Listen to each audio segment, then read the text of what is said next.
We will continue the two phylums again next time. So we continue the circulatory system now. Today we have a very important lesson. We're going to learn about the heart.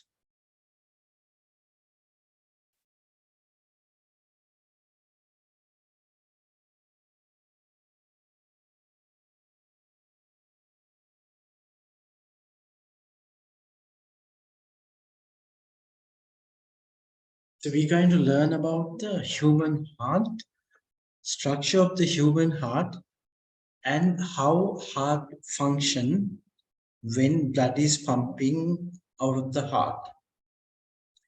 Okay, first of all, we're going to see the location of the heart. I know that everybody knows where is heart located in our body, but we're going to learn a little bit more precise way the location of the heart in human body. You know, our body can be divided into two parts, two cavities, right? So first cavity is thoracic cavity. Second cavity is the abdominal cavity. So this is the human body and head and the limbs.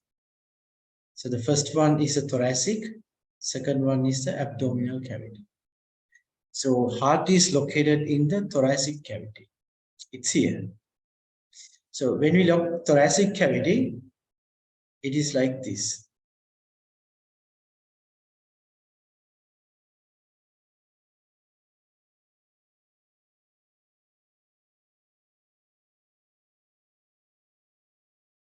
So this location is, demarcation is diaphragm.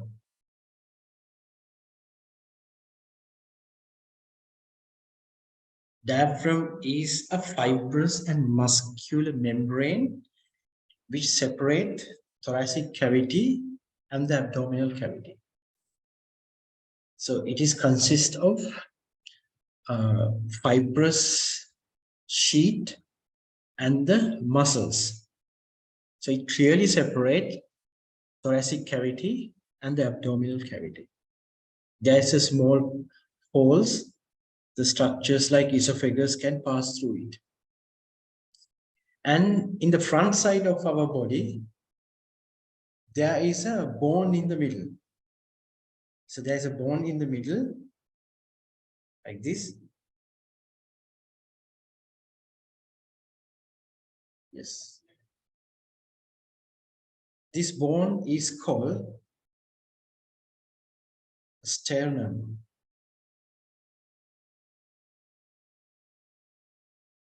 And sternum bone, it divides the thoracic cavity into two halves. And one side, we can get the right lungs, left lungs, and right lungs. Right? And this side is the other part of the lungs.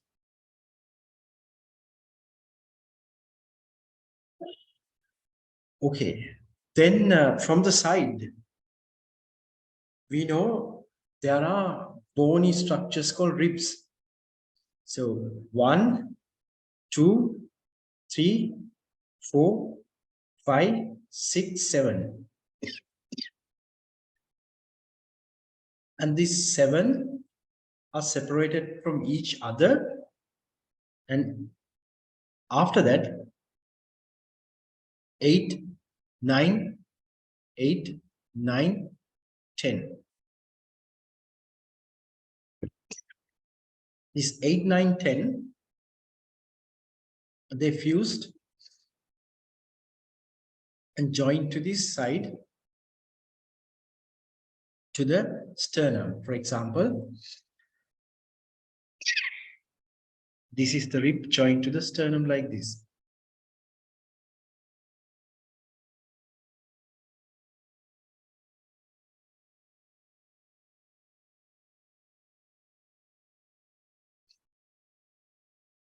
And these three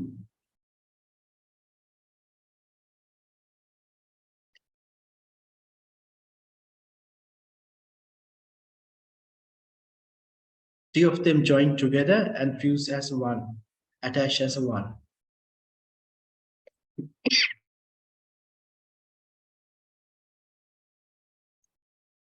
And there's another two. They are floating.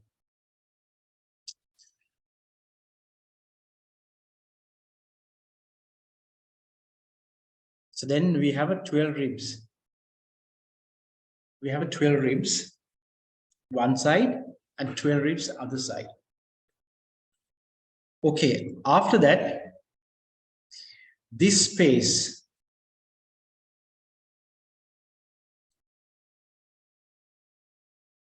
so there's a space inside which is not occupied by the lungs. This is called mediastinum.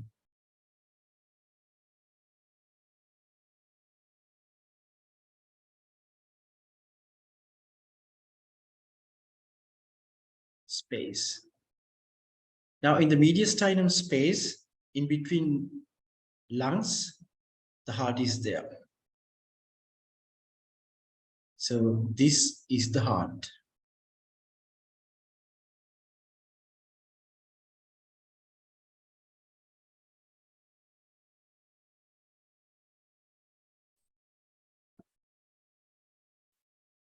Right, then the heart is separated from lungs and the bones and other things by a very strong layer like this. So this strong layer which is covered entire heart is called epicardium.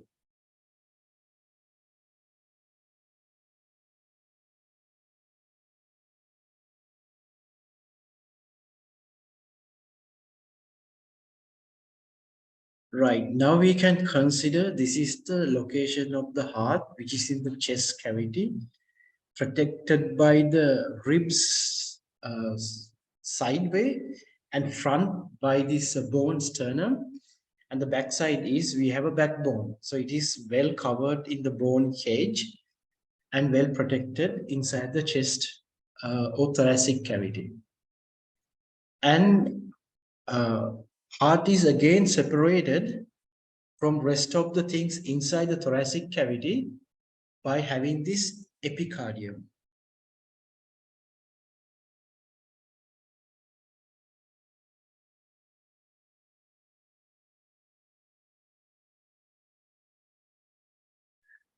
Okay, now before we go into a look inside of the heart, so we can again divide it into a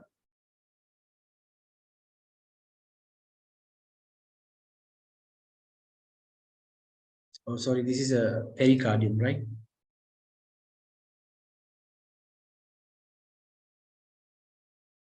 This should be pericardium.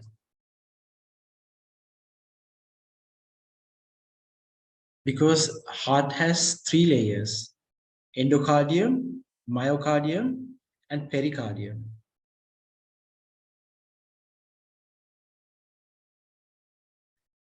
Okay.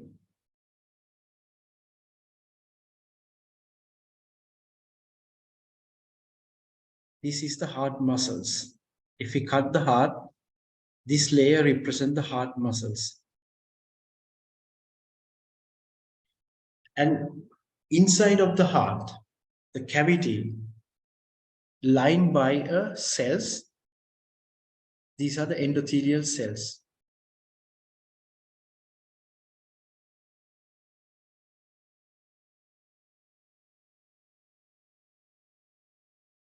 So this blue color endothelial single cell is the endocardium.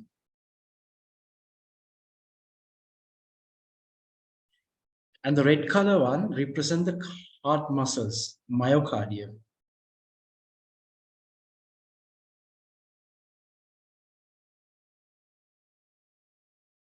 So it's again, I can show you different way.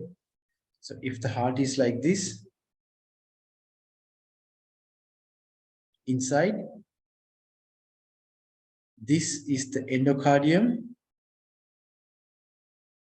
and this is the myocardium, and then the protective layer is the pericardium.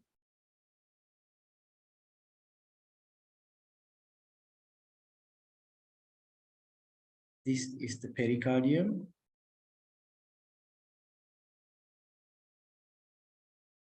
Myocardium. And this is the endocardium.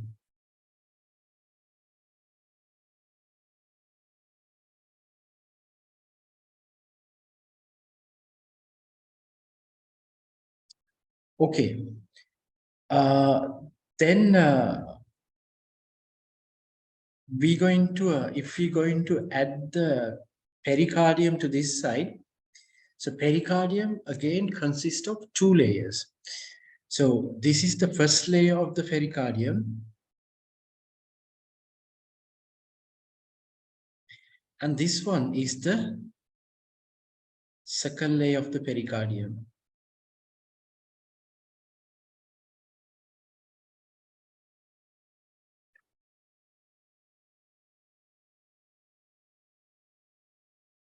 There is a gap in between, right? So I can color the gap. So this area is the gap.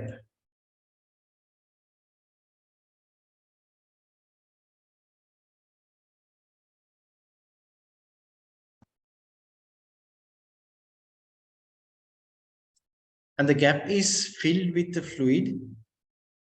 So it represents the pericardial cavity.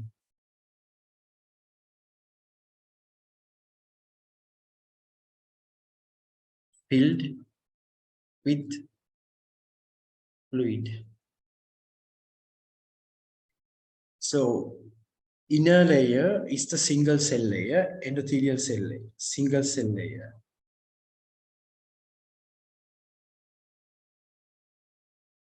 And the middle is the muscular layer, the cardiac muscles, myocardium. And outside is a pericardium, but pericardium again form two layers to make this cavity. So this is the fibrous pericardium.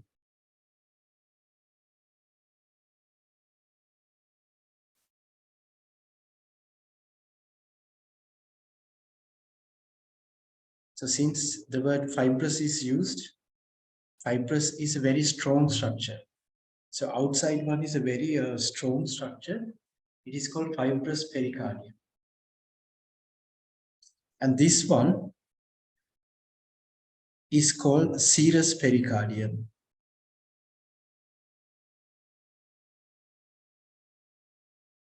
That is not strong as a fibrous pericardium. That layer is called serous pericardium and fibrous pericardium. Serous, fibrous. So pericardium is the protective layer of the heart. So this is the protective layer of heart.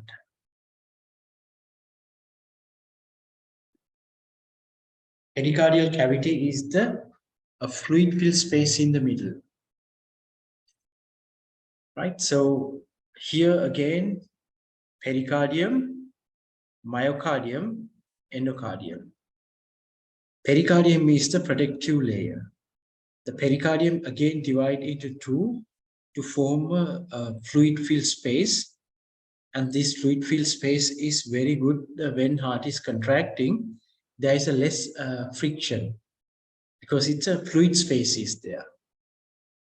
So it also helps to reduce the friction as heart is inside this fluid-filled cavity. Right? So this is the layers of the heart, right? So pericardium, myocardium, and endocardium. Endocardium is inside, middle is myo, and outside is peri. And we learn a little bit detail what are the structures. Endocardium is the innermost layer. It has single cell layer. So cells are endothelial cells.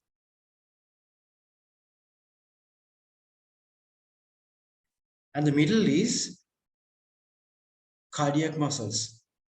So this has cardiac muscles. And the outside is a protective layer, pericardium.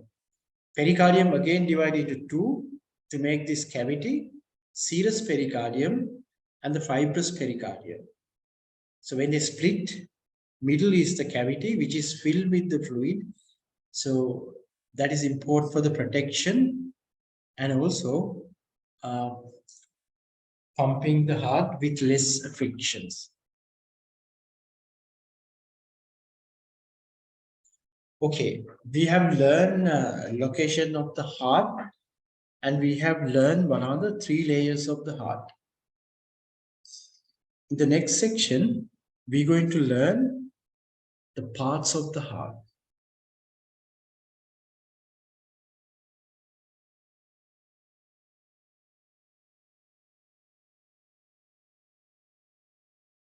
Okay, so this side is the left side of the heart, this side is the right side of the heart. Now we can divide heart into 4 chambers or 4 rooms. So how do you do that? It's like this. So this is a one.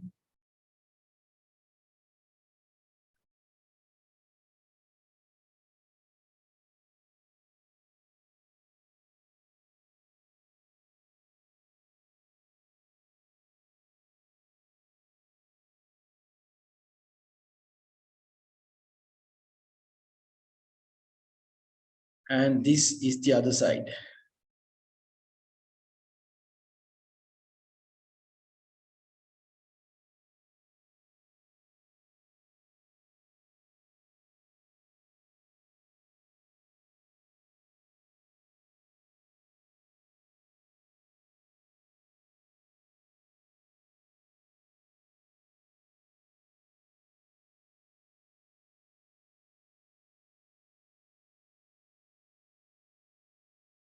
Okay, that is the basic structure of the heart. And there is a separation from here and here. And there is a separation from here and here.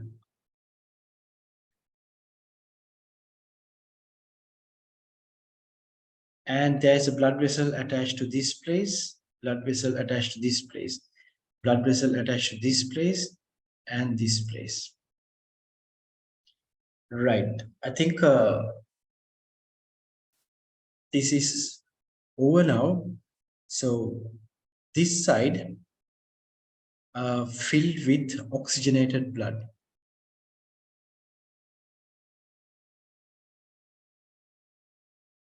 And this chamber is connected to a blood vessel like this.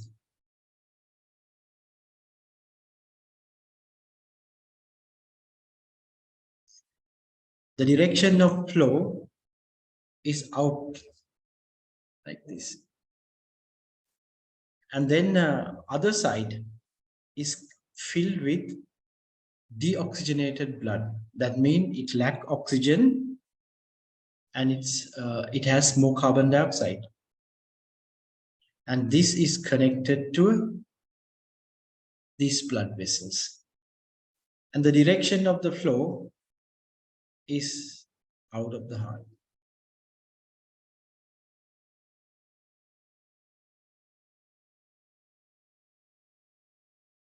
And this one receiving blood from this way.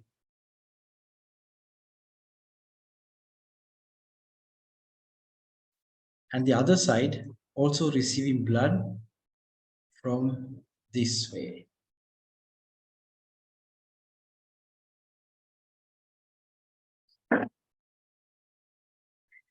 And the blood fill this first chamber, and then it can go to the second chamber, and then it can leave out. So blood is coming to the first chamber and going to the second chamber and leave out. Now you can see the direction of the flow of the heart and its blood supply. And also, we should not forget to little bit do some changes to this side.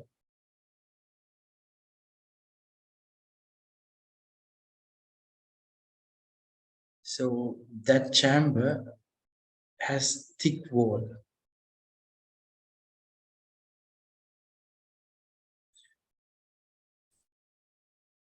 Right now, we try to give the first name for these chambers. This one is called atrium. So it is a right atrium, and this one is ventricle, right ventricle. This side is a left ventricle, and this side is a left atrium.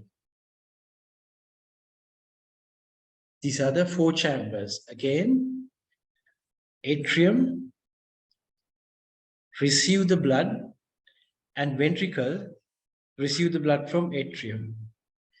And this is atrium, get the blood, and then ventricle is after that filling. So blood is going atrium to ventricle, atrium to ventricle.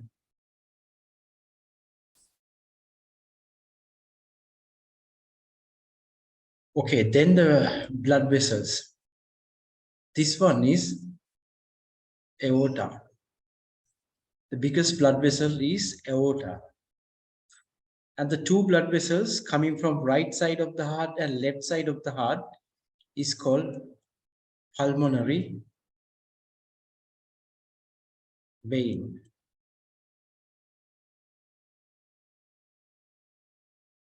And this one taking blood to the right side and left side of the heart, lungs, called pulmonary artery. This one is called bringing blood from the head and brain, called superior vena cava. And this one is bringing lower side of the body, inferior vena cava. And the middle separation, you can see there is a separation in the middle, right side and left side. This one is called a septum.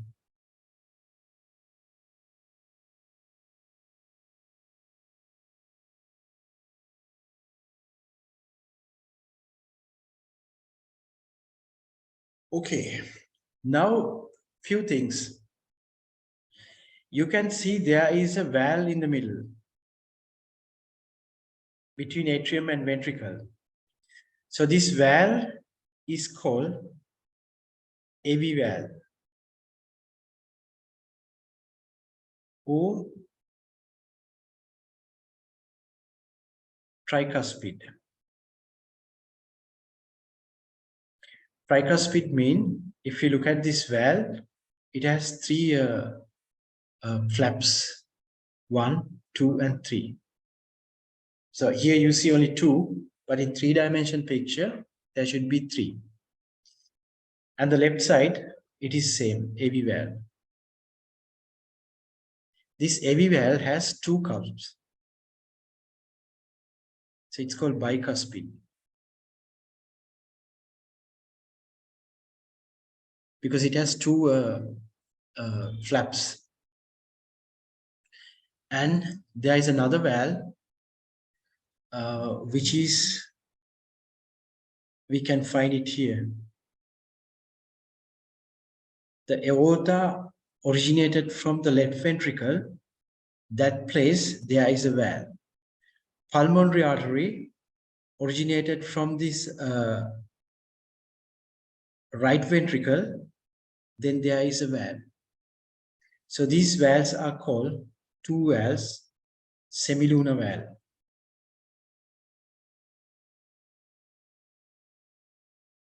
or aortic valve and pulmonary artery valves. So aortic valve and pulmonary artery valves, semilunar valves. Okay. Now this is the very basic parts of the heart, and as we discussed, the middle, this one is the myocardium, and inside is the endocardium, and pericardium we don't want to write it here because it's a protective layer.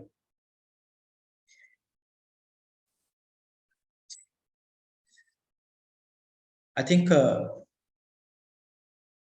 you better practice, take a blank papers and practice to draw a heart, and then you try to label the heart, because in the past, if you see essay, structured essay type of questions, you have to label different part of the heart. You have to identify the different parts of the heart in most of the essay structured type of questions.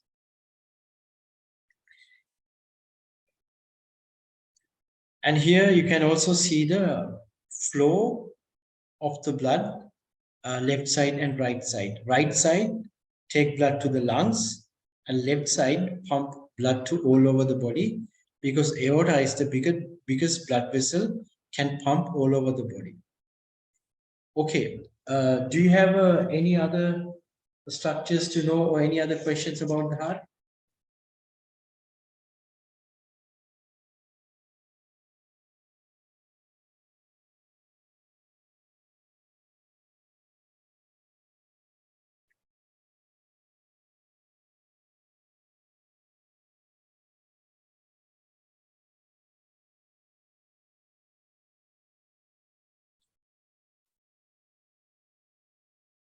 If not, I can't add some of the structures because it's a crowded. I have to draw another part of the heart to add some of the other structures, to show some of the other structures. Okay, so I try to use only one side now.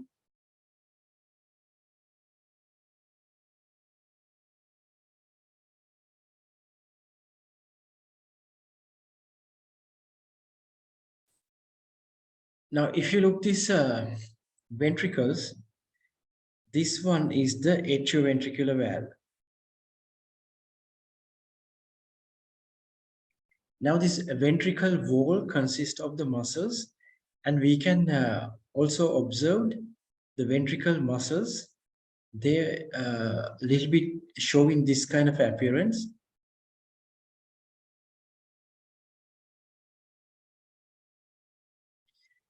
And from these muscles, there is a kind of a network-like things extending to this valve.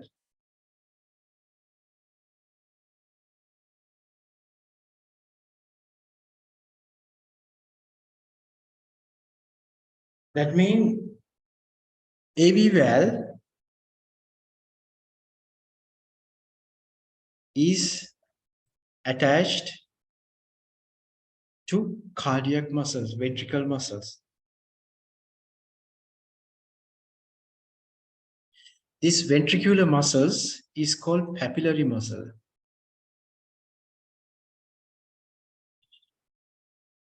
So these are the papillary muscles. And these extension fibers are called tendinae.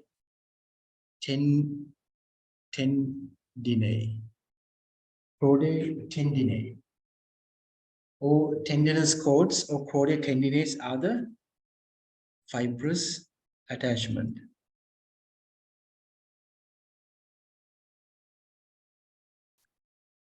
Now, why it is important to have this kind of structures?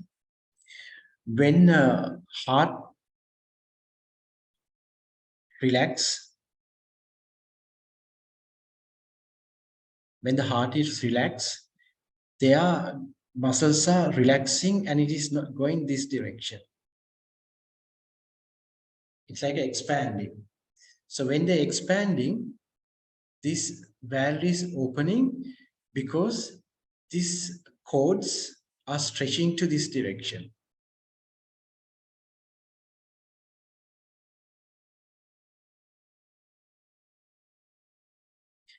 The cords are stretching to these directions towards the walls of the ventricles. Then they can open the valves.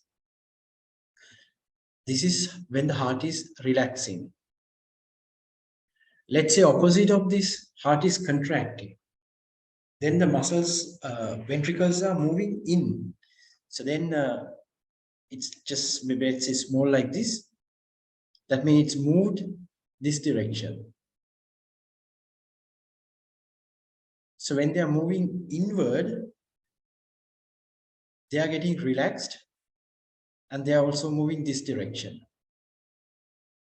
So this will lead close of the valve. And here it's open. So this is very important.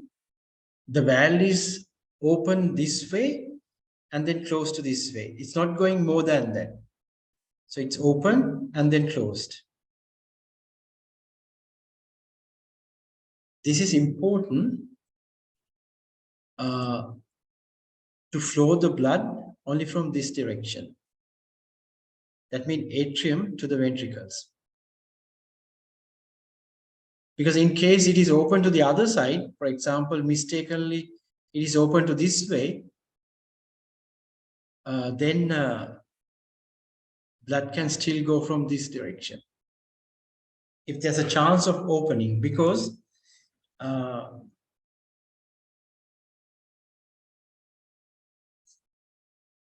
there's another vessels going out. So we expect blood should come from atrium to the ventricle and blood should go out only from these blood vessels. So it should not go back to the atrium again. So we call this prevent backflow of the blood to the atrium. So this never happened. So this is very important things. The papillary muscles attached to the cord of chordae tendineae, and they can open the valve and they can close the valve. They can close the valve when heart is contracting. So just not open to the other side. So this is called prevent backflow.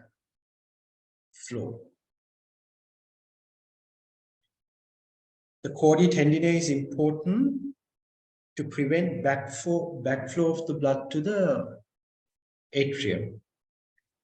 So that is the important thing of the valves, and also chordae tendineae and papillary muscles. So far we have learned the basic structures of the heart. So these are the all things, and we also learn the papillary muscles of the ventricles and the chordae tendineae and why this structure is important for the heart. The last things about the heart.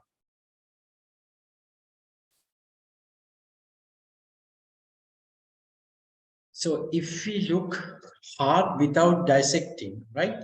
So if we look heart without dissecting, so it is like this.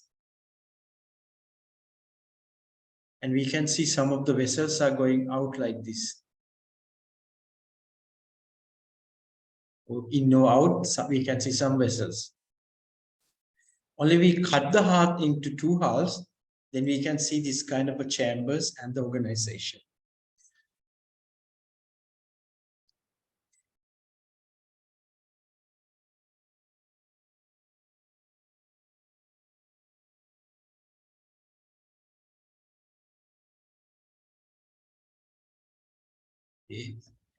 Right. Now, if this is the aorta, the function of aorta is pump blood out to all over the body. It's going to the head region and also going to the bottom region of the body. So the aorta is the most important blood vessel, which is having high amount of oxygenated blood and leaving heart.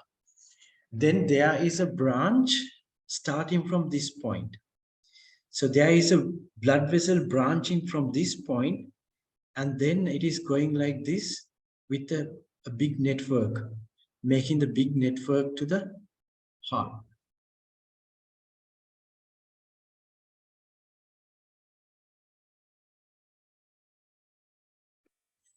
And this network, again, starting from this way to make the vein part, and then it's going back to the heart again. So this is flowing this direction and this direction. Now this circulation, these blood vessels are very, very important, because heart can function if heart get blood properly. If heart doesn't get blood properly, heart stop. As a result, this provides one of the best blood supply to the heart, and this is called